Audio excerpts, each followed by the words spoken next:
Good evening, I'm Adrienne Arsenault. Tonight, special campaign coverage from Calgary, where the politics is all tied up in the pandemic. We're just frustrated and tired and wish we didn't have to deal with this again. Frontline hospital workers on what they're seeing and why they're worried. Plus, checking in on a traditional Alberta refrain. We are not liberal people. We'll be so happy when the government changes. Why this time some conservative voters have choices. The Delta is rising in the UK, but the attitude is downright cool. COVID is over, for sure. Why COVID watchers are nervous. And from Bianca to Dennis to Felix and now Layla. Even if I lose, I gotta go for it, and I'm glad I did. Is Canadian tennis entering a golden age? This is The National. We are in warm and sunny Calgary tonight, one of Canada's most dynamic and fastest growing cities. In a province hungry for a bigger say in federal politics, filled with people who say it is about time. With Labor Day done, they and you have 13 days to decide, though recent history here says Albertans have probably already made up their minds. In the past 6 federal elections, the Conservative Party has only lost 11 seats in total. So no political tension, right? Wrong. The pandemic has created that, opening up new rifts, exposing old ones. Tonight, we'll hear about hopes and fears with the COVID-19 situation going the wrong way quickly. Almost 5,000 new cases over the long weekend, more than 1,300 today, and more are getting severe. 602 people are now in hospital, up almost 100 from Friday. ICUs have 137 patients right now, each of those numbers the highest since May. Aaron Collins starts with someone who has seen it all firsthand. A nurse for 40 years, the last 20 in a Calgary intensive care unit, but just 18 months of COVID has taken its toll. We're just frustrated and tired and wish we didn't have to deal with this again. Her ICU already scrambling to make more space, preparing to double bunk COVID patients. Still, she worries it won't be enough this time. I dread the day that the physician has to decide whether a 25-year-old will get a vent or a 50-year-old will get a vent. A familiar lament as cases continue to surge in Alberta. To slow this fourth wave, the province now dangling $100 in front of the unvaccinated. An unpopular move for some at this Edmonton vaccination clinic. I think it's ridiculous that they've had to go to this extent instead of managing things a little more effectively early. Well, no surprise, the opposition is critical of the government's response too, continuing to push for vaccine passports. Do the right thing, allow those who have gotten vaccinated, who are protecting themselves and their communities, to be able to have access to the things that they enjoy in life. A province-wide mask mandate is back. Sales of liquor at bars now stops at 10. But will it all be enough to bend the curve in time? You have to wait 2 weeks, normally 10 days, to see an effect on the exponential growth rate. How much have we bent down the curve in Alberta? But the problem is going to be if the ICUs are full, you don't have a lot of time to play with. The worry that Alberta waited too long to act, that this latest wave will soon come crashing down on the province's healthcare system. So Aaron Collins joins us now at that awkward distance of this COVID era. Aaron, looking at the official numbers, clearly it's terrible, but I get the sense from you that actually it's substantially worse. Yeah, that's right. I've been speaking with people connected to Alberta's contact tracing system, and they're telling me that as bad as these numbers are, many more Albertans could actually have COVID. They're saying to me that since the province rolled back testing and quarantining of close contacts of COVID patients, many positives are slipping through the cracks. Now, this former contact tracer wanted us to keep her identity secret, but felt the need to speak out. I don't believe we're capturing even half of the positive cases that are out there right now. And a lot of that is because people don't know that they've been exposed. And Adrian, we asked the provincial government about this, and what they said is that they're counting on Albertans to contact their close contacts after they test positive for COVID. So really, contact tracing is being left up to them. Okay, that's tough. Aaron, thank you very much. You bet. For Alberta's frontline healthcare workers, this is a repeat performance no one wanted. Overwhelmed and burned out by a COVID resurgence, many say could have been prevented. Earlier, I spoke with Dr. Yael Musaji, an emergency physician, about what scares her and what gives her hope. What does it feel like for you now to walk into an ER, knowing all this is happening with the numbers going up and with the protests happening? What does that feel like? We've been doing this now for 19 months. And we have worked collaboratively across specialties, across healthcare providers in ways that we never have before. We have done everything we can, and there's really nothing else we can do. What's really going to move the dial on this and what's going to move us forward as a society is making sure that everybody who can is vaccinated. And there's certainly this moral burnout that we feel, this fatigue that we feel, knowing that people are choosing or deciding not to get vaccinated. When you use the word burnout, you hear that across the country, but on a tangible daily basis, what does burnout look like in an emergency room? Nurses are working short-shifted, and in some cases they're being mandated to work 4 hours beyond their 12-hour shift, even if that's been overnight. They're having vacation requests denied. They're completely overtaxed and overwhelmed, and it affects the entire team. And so that's really one feature of this burnout I see. And then the other, of course, is again this dilemma we find ourselves in, where we're providing the best care we can, we're doing everything we can, but there's really nothing else we can do. And it really is up to the public now. Is betrayal too big a word to describe that feeling? Not at all, absolutely. In fact, I would say that's been a pervasive sense among all of us who have been working at the front lines of this for so long, that we really do feel betrayed in a lot of ways. By the public? By the public. By those who have chosen to be unvaccinated. Certainly, there's a huge groundswell of public support that is still there, and people that have decided to get vaccinated, and so we appreciate everybody who's done that, but we need more. Now to a big week for the election campaign, with the last two leaders' debates set to go, but today what grabbed attention wasn't civilized debate, it was the aggressive protests dogging Liberal leader Justin Trudeau. Hannah Thibodeau talked with some of the people taking part, including supporters of the People's Party of Canada. Trudeau must go! The insults from the angry crowd have become routine. But names are one thing, actual stones, another. That spray of gravel got the attention of the main party leaders. Nobody should be doing their jobs under the threats of violence or acts that put them in danger. I can't imagine that I'm saying this in 2021. Don't throw stones at people because you disagree with them. It's completely unacceptable to see harassment of political figures, of media. We live in a great democracy, and let's act like we do. Justin Trudeau has started calling them anti-vaxxer mobs. While there are lots of people with anti-vaccination signs, PPC! There are also growing numbers of PPC supporters. This candidate says they're fighting for the right to make decisions about their own health. These are not anti-vaxxers, these are anti-maskers. These are people who are standing up for people who can't stand up for themselves. One supporter brought her 3-year-old. Just to show that I want freedom for my daughter. But Trudeau should be standing up for the people. Because all of this is all just lies.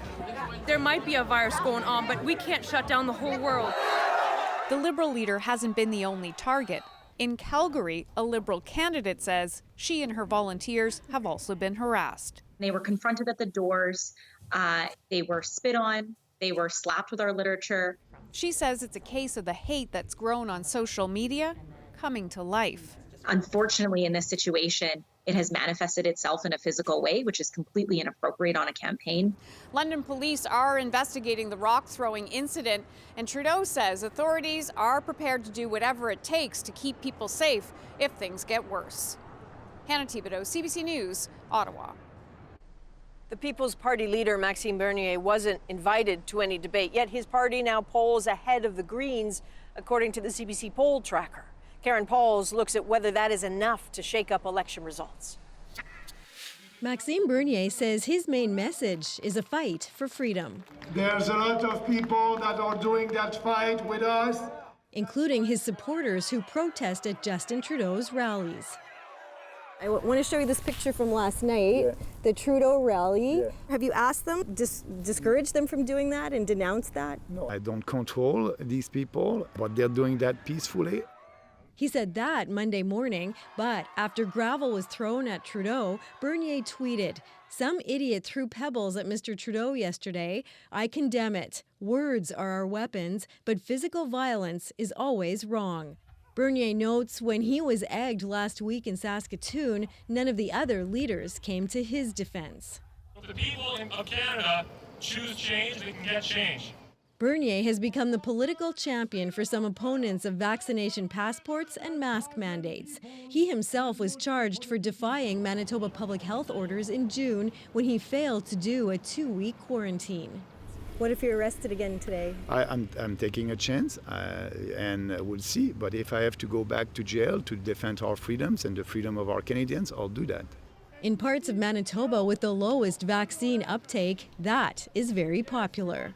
I want to stand up. I want to stand up for our freedoms in this country. Maxime Bernier is the only politician out there who is talking about that. So could he have an impact on Election Day? I'm thinking Ontario, especially where the Liberals and the Conservatives are close, the PPC could potentially drain votes from the Conservatives enough to let the Liberals get in. If this is going to be a minority parliament, and it probably will, that small number of seats could potentially make a difference. Still, for a growing number of people, Bernier is giving voice to their concerns they hope he will take to Ottawa. Karen Pauls, CBC News, Winnipeg. The Green Party has released its election platform with climate change front and center, of course. David Thurton looks at what else is in it, plus what and who we're missing today.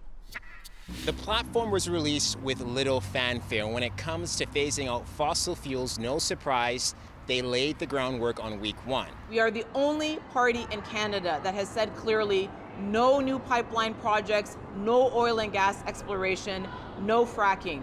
The only party. And there is no way for Canada to do its fair share to reduce greenhouse gas emissions without doing these 3 things. All this, the Greens say, would help Canada become net negative by 2050. The party would also bring in a guaranteed livable income, along with pharmacare, dentacare, childcare, and they would abolish tuition fees. Missing from the platform how much all this would cost, and the leader. Annamie Paul wasn't available for comment. The party says she's observing Rosh Hashanah and traveling to Ottawa for tomorrow's debate.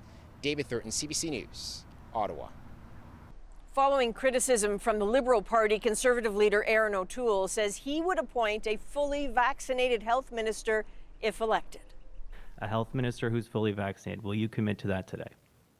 Yes. I've been advocating for vaccines for over a year. The Conservatives aren't demanding that all their candidates get 2 doses of a COVID-19 shot, with O'Toole stressing vaccination is a personal decision. He has set a goal of getting 90% of Canadians fully vaccinated. Our health network is already under a lot of pressure. We cannot therefore accept that workers put vulnerable people at risk.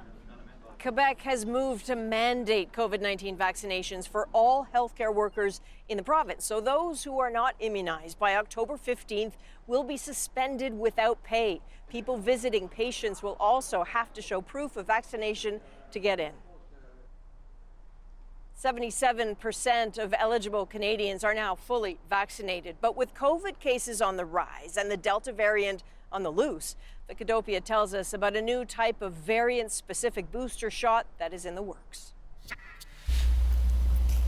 It doesn't take much for Andrea Horowitz to get sick. She's been on medication to suppress her immune system ever since her liver transplant.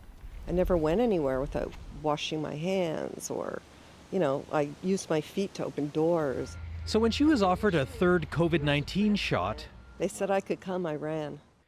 Booster shots can be used in a few ways, typically as a third dose of the same vaccine for people with compromised immune systems, or for those with waning immunity, such as older people or those who had 2 shots early in the pandemic. Or it could be as a new vaccine, redesigned specifically for emerging variants of the coronavirus, such as Delta. So we're all waiting for the data from Pfizer and Moderna that will tell us whether you get a better antibody level out of a Delta-specific booster versus a regular booster. The vaccines approved so far were designed to target the original version of the coronavirus and its spike protein, which it uses to penetrate our defenses. But that spike protein has undergone mutations, creating new variants, which researchers have now genetically sequenced. Then you have the sequence of this new spike protein. You have that, you can just swap out that sequence and then use that vaccine. The worry is, without a new booster shot, we'll see more breakthrough infections. But so far, researchers say Canada is doing better than other countries, partially because of our delay between doses, which resulted in a stronger immune response.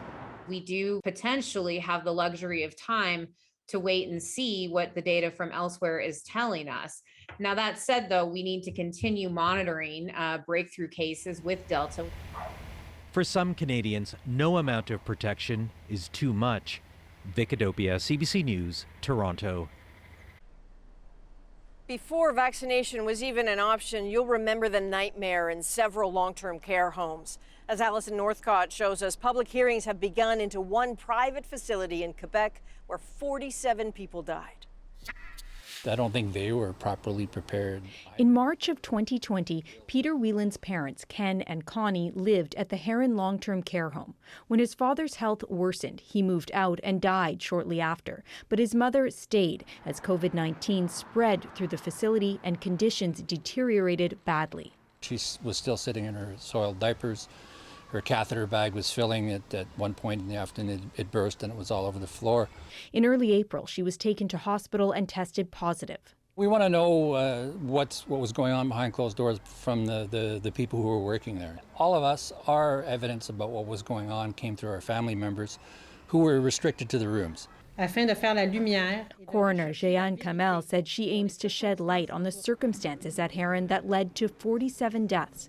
The first witness, a Montreal police officer who headed a criminal investigation into the deaths, launched after a 911 call in April. Another witness, Lynn McVeigh, head of the Regional Health Authority, testified she was the one who called police. She said she'd been trying for days to get information from the home's owners, and that night faced a stark realization. The 13 deaths that had been reported were actually more than double that, 31. The lawyer for some of the families wants to know why it took so long for the health authority to see the gravity of the situation. That no one is able to see that there are people dying and that there are bodies coming out. You know, this is something to me that is completely inconceivable. Whelan's mother survived COVID. She never returned to Herron and died of other causes months later. I'm not so interested in individual blame as I am in changing the systemic problems. He hopes this inquiry can be part of that. Alison Northcott, CBC News, Montreal. We have much more special coverage ahead tonight from Calgary. Is your mind made up already? Darn sure. That's in my blood. Voters in Alberta share their priorities and their frustrations. We are not liberal people. How they could still surprise on election night. As COVID cases surge again, the British keep calm and carry on. It's done. COVID is over. Why that has experts concerned. And the Canadian defying expectations at the U.S. Open and inspiring others back at home. We'll be right back.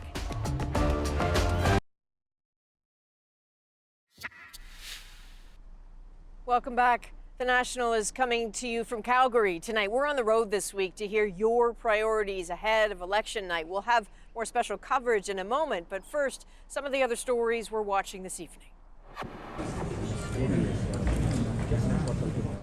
The Taliban introduced an interim Afghan government today, an all-male cabinet led by the man who headed the Taliban when it held power more than 20 years ago. The group also declared the country an Islamic emirate. And Britney Spears' father has filed a petition to end his daughter's 13-year conservatorship, saying she should get the chance to once again handle her own life. The move marks another legal victory for the pop star. Last month, her father had agreed to step down as the conservator, but offered no timetable. To the streets of London now, where life appears back to normal, yet the pandemic is far from over. The UK reported more than 40,000 new COVID cases on Monday. Chris Brown looks at an unworried population some say should be. A surge of new COVID infections is sweeping across Britain, but looking around London, you'd never know it. It's done. COVID is over. For sure. Everyone's vaccinated. I'm double vaxxed. I'm proud to be double vaxxed. I think everyone should be vaccinated, and the numbers are going to keep going. It's just like the common cold now. Nightclubs are packed too, and in the West End, Andrew Lloyd Webber has debuted his new production of Cinderella, and social distancing isn't even required. On London's Tube, with a lot of people no longer working from home, ridership this week has surged, with more trips to the office. Face masks are still mandatory on trains, but not enforced, and lots of people ignore the signs. Fueling the sense of living in a post-COVID world is the disconnect between all of the new COVID cases, hovering around 40,000 a day, but very low hospitalizations. Only 7% of the UK's hospital beds are filled with COVID patients. There is significant protection and immunity right now, fortunately built up largely through vaccines, which means that we are in a stronger position than we were last year. The worrying area of concern, though, remains young people. Unlike in Canada, 12 to 15-year-olds in the UK have not been approved for vaccinations, and it's in younger age groups where infections are spiking, which is still dangerous, says this expert. The problem with having high transmission rates, even if hospitalisation rates don't soar, is that the higher the transmission rate, the more mutations. The more mutations, the more variants. And the more variants, the more likely there is to be a variant that escapes the vaccine even more. So, as London's streets grow congested again, with the return to near normal, some experts fear the elements are in place for a strong resurgence this fall and winter, and that even having 70% of the population double vaccinated won't be enough to stop it. Chris Brown, CBC News, London. Special coverage from Calgary continues after the break. We will hear directly from voters here in Alberta. Is your mind made up already? Darn sure. Darn sure. How frustration with the pandemic and with politics could shape decisions election night. But first, voters in this city tell us what's on their mind. Hi, my name is Sarah Gilholm. I'm a fourth-year university student at the University of Calgary, majoring in a Bachelor of Commerce. And my biggest issue with the federal election is how the parties are going to address post-secondary education expenses. I feel that I'm paying for expenses I'm not necessarily using. My name is Morgan Norris. I live in Calgary, Alberta.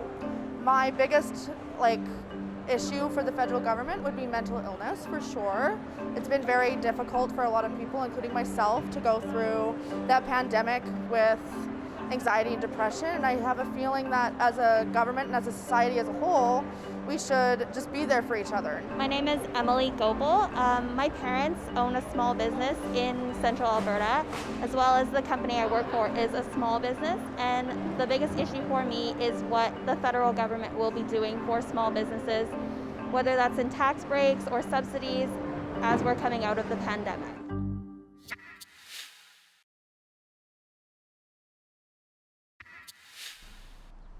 Welcome back to our special election coverage from Alberta, a province with few political surprises. But this time around, Albertans are divided over Premier Jason Kenney's pandemic response, and that could have an impact for the federal Conservatives. With COVID numbers worse here than anywhere else in the country, in terms of new cases, hospitalizations, and the positivity rate, the frustration of it all is totally understandable, as is the very heavy sigh that sometimes greets you when you talk about the upcoming federal election. Not that Albertans don't have anything to say, they just keep wondering if what they say will matter. The freedoms and liberties that this flag represents, one, to me personally, is the ability to choose, folks. It's the ability for... Summer's last dusty gasp, the Cochrane Rodeo's last day, and an effort to cut through a COVID crisis and make people feel good about Canada and a choice ahead. In 2 weeks' time, we're going to choose our government. That voice belongs to John Coppathorne, proud of 150 years of ranching in his family and allegiances as blue as an Alberta sky. Is your mind made up already? Darn sure, darn sure. That's in my blood. That's in my blood. And his focus is singular, that the rest of the country needs to understand if Western Canada succeeds, the whole nation will. To him, that is not happening under a Liberal government. nobody can convince me tomorrow that we won't need oil and gas for maybe even 10 years. I understand about climate change. I understand. Hey, I'm a rancher. I live on the ground. I feed my family off the dirt that we walk on. The animals that eat that grass are the things that keep my family alive. With nearly half a dozen rodeos wrapping up in Alberta this past weekend, it's not at all hard to imagine conversations like the one with Donna and John Daphne happening on a loop. We are not Liberal people. We'll be so happy when the government changes. So to have Herron O'Toole, does it matter that he's not from the West? No. I mean, he's a military guy, he's a lawyer, he's a smart man. And I think he'll turn this country around and make it so it's less divisive. Because right now, you know, he's dividing the East from the West. To hear this talk is to perhaps presume 2021 will be a repeat of 2019, when Alberta was a sea of blue save for one riding that went for the NDP. But something else is happening here. It is getting politically crowded. Cochrane sits in the riding of Banff-Airdrie, which now has 5 different candidates on the right, including the fledgling Maverick Party and even Derek Sloan, once an MP in Ontario, thrown out of the Conservative caucus. The incumbent Conservative first to appear in the Labor Day parade, but not alone for long. Maxime Bernier's People's Party of Canada is making a serious push here too. It's all about freedom means equal rights for all. No more rights. The likes of Don Gray are paying attention to that. That's the PPC's platform he's looking at. I'm like, yeah. So no vaccine passports, you're for that? Yeah, equal rights for all, of course. I mean, I did 22 years in the military. That's what we fight for. More Alberta, less Ottawa. Well, I mean, we need to keep our social commitments up and running too. So it's, I don't know. We're in turmoil. So I look at it. That crowded field on the right likely won't mean trouble for the Conservatives, but it says a lot about anger here and fears people are not being heard. And Alberta could still surprise in other ways. Consider the Calgary riding just next door to Banff-Airdrie. It has a chance of going Liberal, and it's not the only one. Of Alberta's 34 ridings, 4 are now seen as in play. Which doesn't mean a lot in the whole scheme of things. But if this is a close election, then suddenly those 4 seats could be very important. Pollster Janet Brown knows the province's political spasms like few others, says worries about not having any voice in government may push some to simply vote strategically. You know, the last time we elected MPs from Calgary, those MPs got to sit in cabinet. And I think the Liberal candidates running in those ridings today are having those very conversations with their constituents. The Liberals are going to win, let's have a seat at the table. Though the Liberals are going to win argument isn't quite as strong as it might have seemed a few weeks ago. Rise and shine, breakfast please. It's in the heart of Calgary where Liberals will look for support. Shifting demographics may work in their favor, as might frustrations with Premier Jason Kenney's handling of the pandemic. So you think Herron O'Toole might pay for Jason Kenney's problem? Potentially. Our kabayan, Cynthia Pineda. Michael Juarez, working as MC at the Filipino Festival, has political aspirations at a municipal level, so he talks to a lot of people and senses a lot of confusion. So at least some of the people I've spoken with might not be able to differentiate between provincial versus federal. And the reflection of how the provincial government is handling things may have a negative impact upon the federal election. Not always easy having political conversations in the fading light of summer, in a moment, in a province when people seem to want to think about or do just about anything else.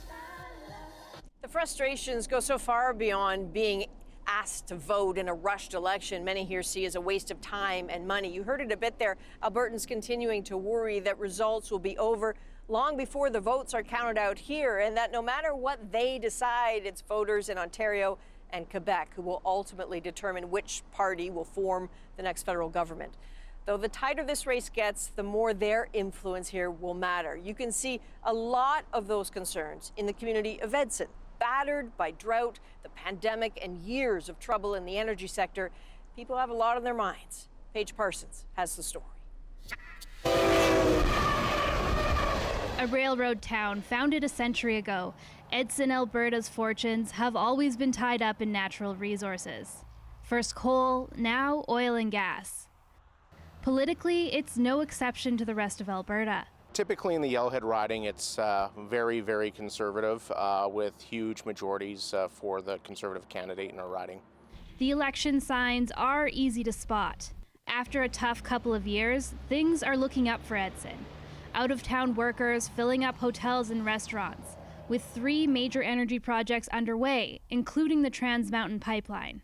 This third-generation owner of an oilfield maintenance company has diversified, doing forestry and municipal work contracts as well. He wants a federal government that does more to boost the energy sector. The energy industry, resource industry is important to the economy. I think it's been overlooked by a lot of things. Lise Pavich has owned a spa for 10 years. She's hearing a range of views from her clients. I don't believe that we stand divided in any way. We are open to discussing however that works for a lot of different people's opinions, lifestyles. There are other issues on people's minds. The 4th wave of the COVID-19 pandemic has hit Edson hard, and farmers are dealing with disaster after the summer's brutal heat wave. This teacher wants to see how parties respond to calls for action on recent residential school findings. And young people dealing with intergenerational trauma. What they plan to do going forward is the biggest thing for me because it's a huge, huge issue. Our kids are so affected by it. Leggett says a lot of people here will vote the way they always have. She plans to do her research before casting her ballot and hopes her neighbors do the same. Paige Parsons, CBC News, Edson, Alberta. Of course, the Nationals got you covered during this election. With 2 more weeks left, there is still much more to come, including the English language debate on Thursday. We will put questions directly to the federal leaders on issues that are relevant to Canadians to help you make an informed choice. That starts at 9 p.m. Eastern on CBC Television, also on radio, GEM, and cbcnews.ca. And right after that, we'll have the analysis you'll need with a special edition of The National, including Chief Political Correspondent Rosie Barton and the Ad Issue panel. It can feel hard to believe, but this weekend will mark 20 years since the September 11th attacks that changed so many lives forever. It wasn't until after actually 9/11 where you really started to really question your safety as a Muslim in America. Next, 3 Muslims who left the U.S. for Canada on making that decision and what has changed in the decades since.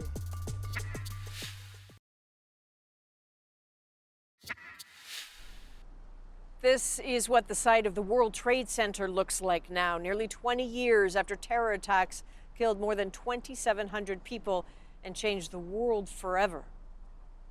Now, this was especially true for Muslims in the U.S. Some found they couldn't call it home anymore. Tonight, we speak with 3 people who moved to Canada for a better life. They reflect on that decision, their families, and the slow rise of hate in Canada.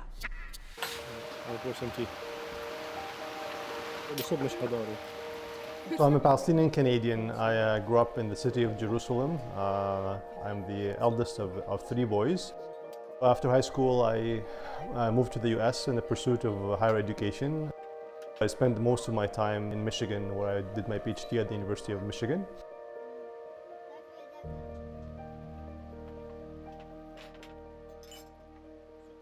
I got married 2 months after 9/11. And my wife joined me in the U.S. And this is when I started to realize the struggle that a Muslim woman goes through if she's not in a welcoming, inclusive environment. We've had experiences where someone would shout at us, "Bin Laden, go home," Or we've had an experience where we once got lost on a hike, and so it got really late, and we finally made it to the road, and flagged someone, and I think they pulled over, but when they saw my wife, they said, "No, sorry, I can't help you," and they drove off. And I think that's when I started preparing my papers to apply to immigrate to Canada. Yeah, just stick yarn. What happened to it? I'm first generation American. My parents immigrated from Lebanon, and I grew up in the suburbs of Houston, Texas in the 80s and early 90s. And we were the only Muslim family in our school. There wasn't really anyone else who shared my faith or who looked like me growing up.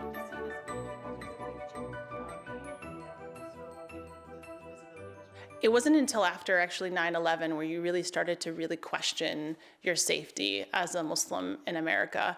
When we were in Philadelphia, an incident happened where a severed pig's head was thrown over one of the local Islamic schools in Philadelphia, and pig's blood was also thrown over the playground. That was the type of situation that for me was like, okay, it's time to really see what life is like in other places. Keeping the Muslim identity was a struggle after 9/11. It's continuous fear. It's bad for your mental health.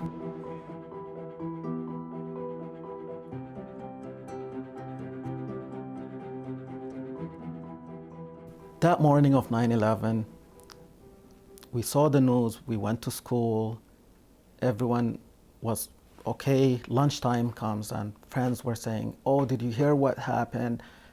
Your Muslim people attacked New York." What we didn't understand is what do we have to do with this? This is a terrorist group, bad guys that ended up doing this. What does that have to do with us? As a child, I still couldn't comprehend that this was something that reflected on my identity as a Muslim. When I moved to Canada, I was 16 years old. I was in high school. My first impression, I was very impressed. I was like, you know what? This is different.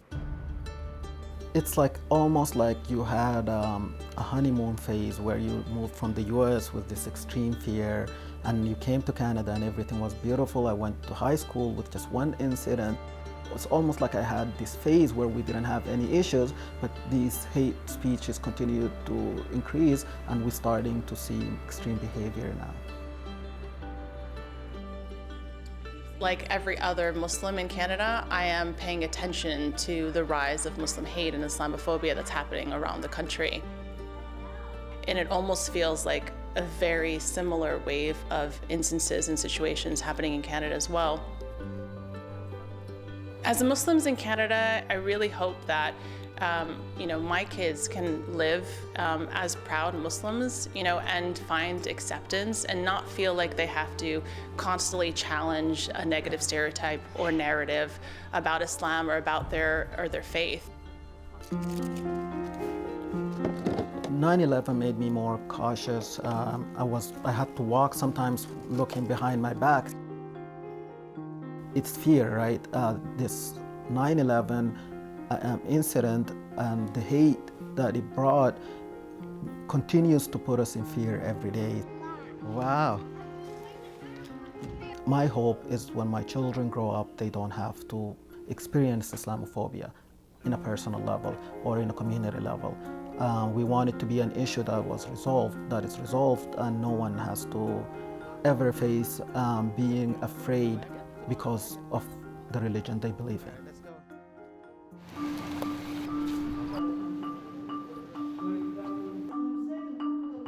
Canada, it's a multicultural country. It's a country that prides itself on diversity, and yet we've been the country in which some of the worst Islamophobic violence has taken place. So I don't know if things are getting worse, but I think we're definitely confronting a challenge, and it's a serious challenge. Courage is I think, to me, is a very important quality that we have if we're going to be able to confront Islamophobia, anti-Semitism, other forms of prejudice and racism. Okay. Really nice now, like people. So I'm the father of 4 wonderful children, and obviously, I really hope for them just to feel normal. I want my kids to think that, I am a member of a big Canadian family that's 40 million strong. Just a normal member of that family who's pursuing their destiny as everybody else is. But I hope also that we don't fall into a cultural victimization. We should, be active agents of our future as opposed to having external hateful forces define our future for us. And we will, of course, bring you more stories in the days leading up to the anniversary, which is on Saturday. But let's change the tone, because up next on The National, we shift our attention to the world of sports. Leylah Fernandez is into the semi-finals of the US Open. Another stunning win by a Canadian tennis phenom. We will be right back.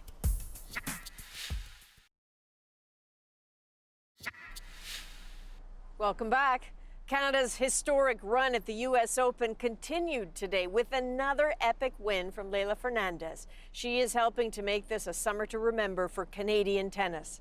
As Thomas Dagla tells us, the impact is being felt on center court and far beyond. Inspiration from the Canadian. Who would have thought she'd make it this far and still keep winning? 19-year-old Leylah Fernandez upsetting 5th seed Alina Svitolina, the latest star to fall to the unseeded, underestimated Canadian, who's tearing up the US Open. I just told myself to trust my shots, trust that everything's gonna go well. Even if I lose, I gotta go for it, and I'm glad I did. Fernandez stunned the tennis world last week by defeating reigning champion Naomi Osaka. Then she upset veteran Angelique Kerber, setting the stage for this quarterfinal. And the love affair with New York. We're summoning in the new generation of tennis players, and I think Canada has a place there. 2 years ago in New York, it was Bianca Andreescu leading a new wave, the first Canadian to win a Grand Slam singles title. This summer, Denis Shapovalov reached the Final Four at Wimbledon, with Felix Auger-Aliassime not far behind. At 21 years old, he too is on a roll, claiming his own U.S. Open quarterfinal win. Be amazing for us to lead our country. Speaking to us in 2019, Auger-Aliassime already predicted there was more to come from Canada. We also feel the energy coming from the people at home, the interest that they give when you see the numbers going up of people, trying out tennis, watching tennis. Is just very encouraging for us. Just check out the lineup at this Toronto tennis shop. With more fans picking up outdoor sports in a pandemic and amid Canada's hot streak. People are coming in, mentioning the matches, and sometimes people that don't even play tennis are coming in saying they're watching the Canadians. So it's very exciting. And why is that? What is it that they're feeding you up north in Canada that is producing such incredible, inspiring tennis this week? I would say it's the maple syrup. A sweet results, no matter what's fueling her. The Canadian maple syrup. Thomas Dagg, CBC News, Toronto. Good answer. So excited for them. When we come back, a surprise donation to a family in need. A stranger answers the call for help. The moment is next.